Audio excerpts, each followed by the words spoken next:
Doctor انعام الحق جاوید نے کیا خوب کہا تھا کہ نکاح ٹیلی فون پر، بیوپار ٹیلی فون پر، کیا نہیں ہوتا میری سرکار ٹیلی فون پر۔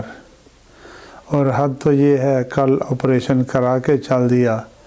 ڈاکٹر صاحب سے ایک بیمار ٹیلی فون پر۔ ٹیلی فون ایجاد کرنے والے کے شاید ذہن کے کسی ہزارویں گوشے میں بھی یہ بات موجود نہیں تھی کہ اس کا ایجاد کردہ ٹیلی فون ایک وقت میں لوگوں کی ضرورت بن جائے گا۔ لوگ روٹی کھانا بھول جائیں گے، لوگ اپنے کام کرنا بھول جائیں گے، لیکن ٹیلی فون سننا اور دن رات ٹیلی فون سے چپکے رہنا نہیں بھولیں گے۔ اور کچھ لوگوں کو تو ٹیلی فون کی بیماری ہو گئی ہے کہ جب تک وہ ٹیلی فون پر 10-20 لوگوں کو تنگ نہ کر لیں یا 10-20 لوگوں سے بے عزت نہ ہو لیں، ان کو آرام نہیں آتا، وہ دن رات ٹیلی فون کے ساتھ چپکے رہتے ہیں۔ اور کچھ لوگ وہ ہیں جو آج کل ٹیلی فون کے ساتھ ایک بیماری فیس بک نام کی ہے، اس کے ساتھ دن رات چپکے رہتے ہیں اور ساری رات جاگتے ہیں۔ اپنے پاس بیٹھے ہوئے بندے کا ان کو احساس نہیں، اور لاکھوں میل دور اس بندے کو جس کو وہ جانتے نہیں، اس کو وہ آئی لو یو کہنے کے چکر میں ہوتے ہیں اور اس کے لیے دل و جان فرش راہ کیے ہوتے ہیں۔ اور عجیب بدقسمتی یہ ہے کہ اب خالی ٹیلی فون نہیں رہا، اب اس ٹیلی فون پہ تمام تقریبات، اس ٹیلی فون پہ شادیاں، اس ٹیلی فون پہ نکاح، اس ٹیلی فون پہ کاروبار، اور یہاں تک کہ تمام اسلامی جو تہوار ہیں، اسلامی جو عید ہے،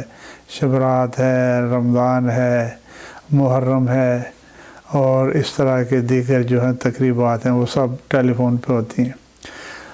اگر آپ غور سے دیکھیں تو مساجد میں آج بھی وہی 2 صفیں، 3 صفیں، 2.5 صفیں، چلے زیادہ کر لیں 4 صفیں ہوتی ہیں، لیکن باہر لاکھوں کا مجمع جو جلوس نکال رہا ہوتا ہے اور وہ نعرے کیا لگا رہا ہوتا ہے کہ غلامی رسول میں موت بھی قبول ہے۔ حیرت اس بات پہ ہے کہ باہر ہزاروں اور لاکھوں لوگ نعرے لگا رہے ہوتے ہیں اور مساجد میں وہی حال۔ اب محرم الحرام میں دیکھ لیں کہ دن رات صبح شام اس پہ تبلیغ ہو رہی ہوتی ہے اور یزید کی مٹی پلید ہو رہی ہوتی ہے، اس پہ لعنت ملامت کرنے والے بے شمار ہیں،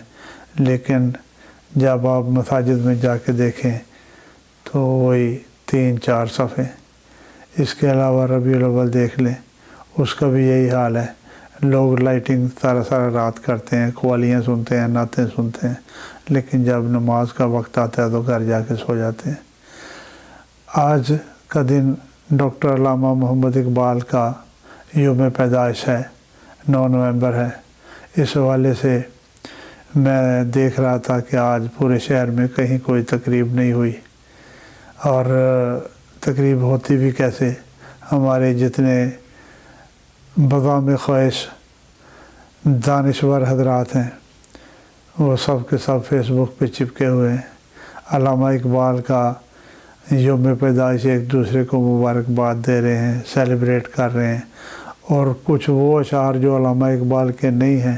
وہ بھی علامہ اقبال کے کھاتے میں ڈال کر ایک دوسرے کو بھیجا جا رہا ہے۔ اور فیس بک پہ ماشاءاللہ ایسے دانشور بھی پائے جاتے ہیں کہ جن کو گھر والے یہ کہہ کر کمرے سے باہر نکال دیتے ہیں کہ پتر تو ذرا باہر جا کے کھیڑتی کو تھوڑی جی صلاح کر لی ہے۔ اور فیس بک پہ وہ لوگ بھی، ایسے لوگ بھی دانشور پائے جاتے ہیں جن کو اردو میں دانشور لکھنا بھی شاید نہ آتا ہو، وہ دانشور لکھ دیتے ہیں، اور وہ بدقسمتی ان کی جو ان کی باتوں پہ یقین بھی کر لیتے ہیں اور اس کو فارورڈ بھی کرتے ہیں، اس کو لائک بھی کرتے ہیں، اس کو شیئر بھی کرتے ہیں اور اس پہ واہ واہ بھی کرتے ہیں۔ آج سارا دن اقبال چلتا رہا اور پورے شہر میں کوئی تقریب نہیں ہوئی۔ سید ضمیر جعفری نے کیا خوب کہا تھا کہ ہر پر و بال بیچ ڈالا ہے، ٹال کا ٹال بیچ ڈالا ہے، تم کس خودے کی بات کرتے ہو، ہم نے اقبال بیچ ڈالا ہے۔ اور اس ضمن میں ایک اور چیز بھی جو سیاستدان حضرات ہیں